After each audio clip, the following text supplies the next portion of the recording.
Welcome back to the channel. In this video I explain iSharing app review to see with what you're using. So to get started with the in-app review about iSharing.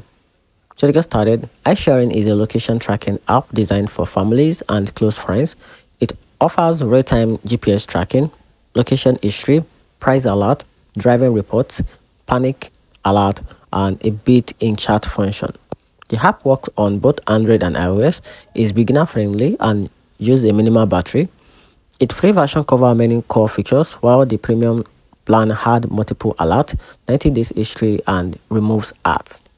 However, iSharing has faced a criticism over privacy concern, especially after a 2024 security flaws that exposed users' data through it was later patched. Some users also report GPS delay, annoying ads in the free version, and automatic renewal after the free trial.